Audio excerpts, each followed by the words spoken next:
সালামু আলাইকুম, আমি নাইম দক্ষিণ কোরিয়া থেকে। সবাইকে স্বাগত জানাচ্ছি আমার ইউটিউব চ্যানেল নাইমিলিতে। যদি চ্যানেলটা ভালো লাগে তাহলে সাবস্ক্রাইব করে পাশে থাকা বেল আইকনটা ক্লিক করে রাখবেন। আর যদি ভালো না লাগে তাহলে দেখতে থাকুন, দেখতে দেখতে ভালোবাসা হয়ে যাবে।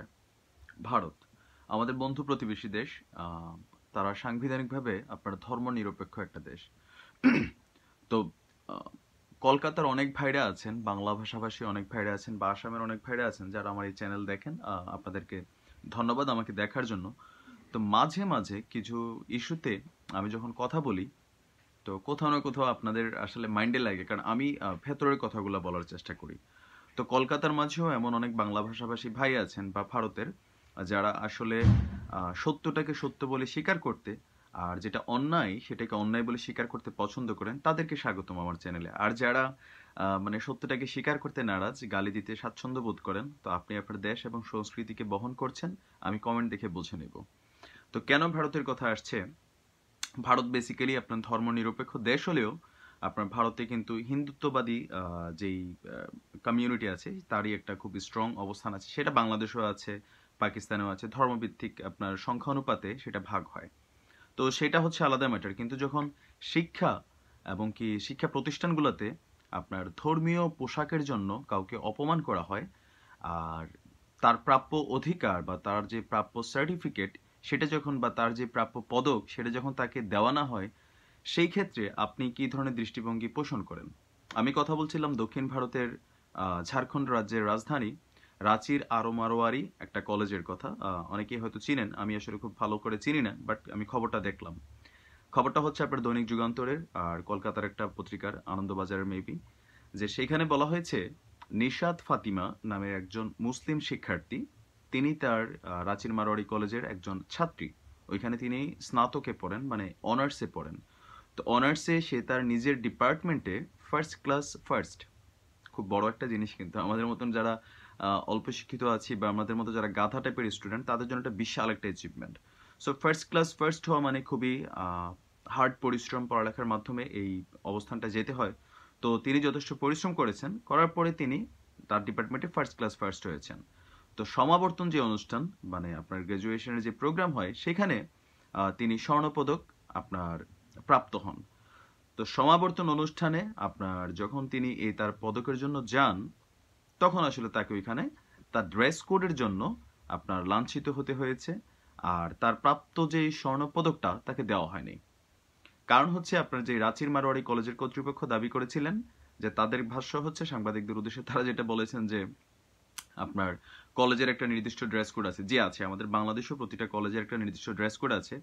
বাট ক্ষেত্র বিশেষে আপনার যারা একটু ধর্মীয় অনুভূতিশীল মানুষ বা যারা ধর্মকে খুব পরিপূর্ণভাবে লালন করে, তাদের জন্য কিছু ছাড় আছে। বাংলাদেশে অনেক কলেজ আছে যেখানে আপনার বোরকা পরা নিষেধ করা, কিন্তু বাংলাদেশও দু চারটা কলেজে আছে, আমি জানি না এগুলা কারা মনিটরিং করেন। তো তারপরেও যখন কোনো বড় ধরনের প্রোগ্রাম থাকে সেইখানে তাকে স্পেশাল ফেসিলিটিস দেওয়া হয়। তো ভারতের ক্ষেত্রেও আমরা যেহেতু ভারত বাংলাদেশের মতো ইসলামিক দৃষ্টিতে তাদের সংখ্যালঘু একটা সম্প্রদায় মুসলিমরা, তো ভারতের অনেক ভাইরা আছেন যারা এগুলোর পক্ষে কথা বলেন। ভারতের অনেক নাগরিক এই আমি খবরটাতে দেখেছি, অনেকেই ভালো কমেন্ট করেছেন, আবার অনেকেই কট্টর হিন্দুত্ববাদী যে মেন্টালিটি সেটার কারণে তারা বলেছেন যে না, কেন ড্রেস কোড মানেনি। তো ড্রেস কোড মানেনি বলতে আপনার ড্রেস কোডে ছিল শাড়ি পরা। তো যারা মুসলিম পর্দানশীল নারী, যারা আপনি জানেন ইউরোপের মতন অনেক দেশেও বোরকা নিষিদ্ধ থাকলেও আবার কিছু কিছু জায়গায় বোরকার কিন্তু আপনার প্রচলন আছে। কিছু কট্টর দেশ আছে যেখানে বোরকা পরা নিষিদ্ধ, তো ওইগুলো হচ্ছে ইয়াহুদি খ্রিস্টানদের দেশ, ওইখানে সংখ্যা অনুপাতে হিন্দু মুসলিমের সম্পর্কটা আপনার খুবই দুর্বল। কিন্তু ভারত আমাদের আমরা যতটুকু জানি দক্ষিণ এশিয়ার মধ্যে বা আমাদের এশিয়ার মধ্যে একটা পরাশক্তির দেশ, যেখানে ভারতের অধিকাংশ নাগরিকরাই আপনারা দাবি করেন যে এখানে মুসলমানরা তাদের ধর্মীয় সুবিধা পাচ্ছে। হ্যাঁ, পাচ্ছে, কিছু কিছু ক্ষেত্রে সমস্যা হচ্ছে, সেটা সব দেশে আছে। কিন্তু এই ব্যাপারটাতে, যে সমাবর্তন অনুষ্ঠানে আপনার যখন তাকে ডাকা হয়, তার নাম ঘোষণা করা হয়, তো তিনি যখন স্টেজে ওঠেন তখন তিনি বোরকা পরা ছিলেন। আর বোরকা পরার কারণে তাকে তার প্রাপ্ত স্বর্ণপদকটা দেওয়া হয়নি। তার বাবা ইকরামুল ইসলাম তিনি খুব ক্ষোভের সঙ্গে বলেছেন যে আসলে এটা কতটুকু যৌক্তিক। তা আমিও আপনার কাছে প্রশ্ন রাখতে চাই যে এটা কতটুকু যৌক্তিক।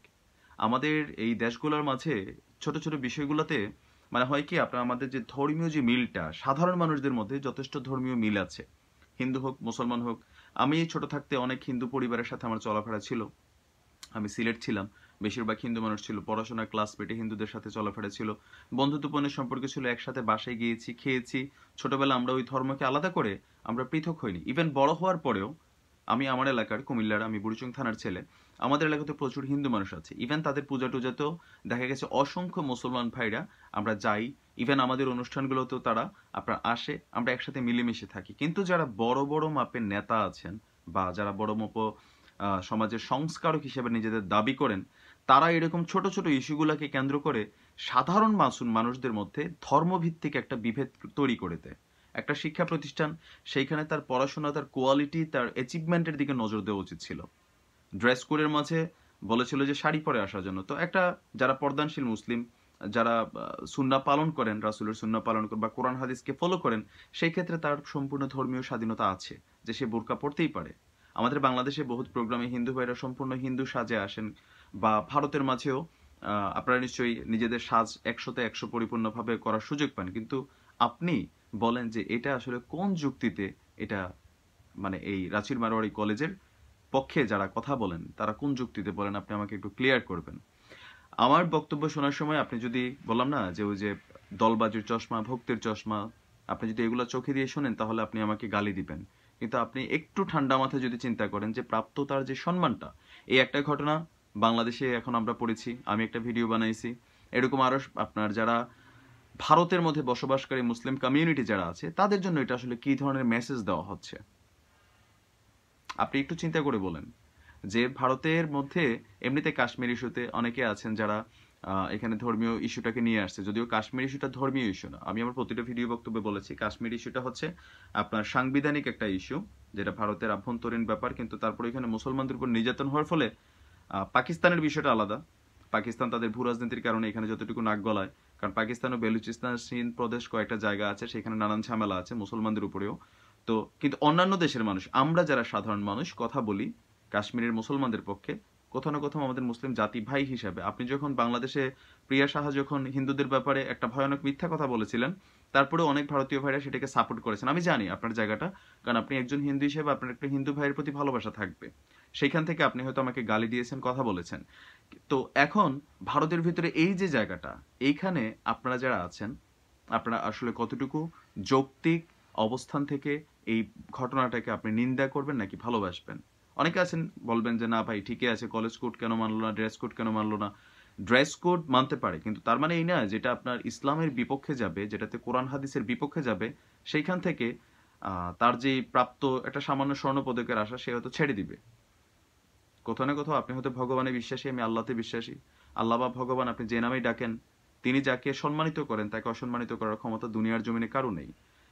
তিনি যাকে ভগবান হোক, আল্লাহ হোক, যে যে নামে ডাকেন, তিনি যাকে ক্ষমতায় নিতে চাইবেন তাকে কেউ ক্ষমতা থেকে নামাইতে পারবে না। আর তাকে যখন তিনি দিবেন তখন এই দেওয়াটা কেউ বন্ধ করে রাখতে পারবে না। তার জন্য একটা দরজা বন্ধ হয়ে গেলে আরো হাজারটা দরজা খুলে যাবে। তো এই নিশাত ফাতিমা বোনের জন্য আমি সহমর্মিতা জানাই। আমার মতো অনেক ভাই আছেন হয়তো গোছায় কথা বলবেন না, কেউ গালি দিবেন, আর অনেকে আছেন যে না এটার পক্ষে বিপক্ষে নানান ধরনের কমেন্টস করবেন। তো ভারতের ভাইরা যারা আছেন, যারা আমার এই চ্যানেলটা দেখেন, আমি আপনাদের কাছ থেকে কমেন্টগুলো দেখতে চাই যে আসলে আপনারা কতটুকু এই যে নিন্দার ব্যাপারটা, সেটাতে আপনারা নিন্দা করার মতন মেন্টালিটি রাখেন। কারণ এই বিষয়গুলোকে কেন্দ্র করেই আমি আপনি যারা আমরা বাংলাদেশে ভারতে বসবাস করছি, আমাদের পাশেই হয়তো হিন্দু ভাই আছেন, মুসলমান ভাই আছেন, এই বিষয়টা নিয়ে আমরা নিজেরা কিন্তু একজন অপরজনকে আপনার রেসিস্ট দৃষ্টিতে কিন্তু আমরা দেখছি। আমি ভাবছি যে না, আমি ভারতে বসবাস করি, আমি মুসলিম, আমার দাড়ির জন্য আমাকে নানান সমস্যায় পড়তে হবে, আমার বোরকার জন্য আমাকে সমস্যায় পড়তে হবে। আবার বাংলাদেশে বসবাসকারী একজন হিন্দু ভাই হয়তো ভাবে আমি হিন্দু, আমার জন্য এই দেশটা আসলে যৌক্তিক না। কেন? কোথাও না কোথাও ধর্ম নিয়ে যারা রাজনীতি করে তারা আমাদের মাথার মধ্যে এই জিনিসটা ঢুকাতে সক্ষম হয়ে গেছে যে বাবা এটা তোমার দেশ না, যেহেতু এখানে ধর্ম সম্পদ দৃষ্টিতে তুমি সংখ্যালঘু, সো এখানে তুমি অনেক কিছু করতে পারবে, অনেক কিছু করতে পারবা না। তো বাংলাদেশে এরকম কালচার বা এদের এরকম প্রথা এখনো চালু হয়নি। আমি আশা রাখি এরকম প্রথা চালু হবে না। যদি কখনো বাংলাদেশে কোথাও কোনো শিক্ষা প্রতিষ্ঠানে কোনো হিন্দু ভাইয়ের উপরে তার ড্রেস কোডের জন্য কোনো কথা বলা হয়, এখন কিন্তু বলা হয়নি, যদি বলা হয় আমি আমার চ্যানেল থেকে সর্বপ্রথম সেটার মানে খুব কড়া সমালোচনা করব। তো আমি দেখতে চাই ভারতের ভাইরা যারা আছেন যে এই দক্ষিণ ভারতের যে ঝাড়খণ্ড রাজ্যের রাজধানী রাঁচির মারোয়াড়ি কলেজের আপনার স্নাতক বর্ষের এই বোন নিশাত ফাতিমার সাথে যে অন্যায় হয়েছে সেটার পক্ষে আপনার যৌক্তিক অবস্থান কি? তো আমি আশা করি আমার চ্যানেলটা যারা দেখেন ভদ্র মানুষ, শিক্ষিত মানুষ, হতেই পারে আমার সাথে আপনার দ্বিমত, তো যৌক্তিকভাবে সুন্দর সমালোচক, গঠনমূলক সমালোচনা করবেন। তো কমেন্ট বক্সের দিকে নজর রইল। ভালো থাকবেন, সুস্থ থাকবেন। আজ এই অপেক্ষায় প্রতিক্রিয়া বিদায় নিচ্ছি। আজকের মতো আসসালামু আলাইকুম রহমতুল্লাহ।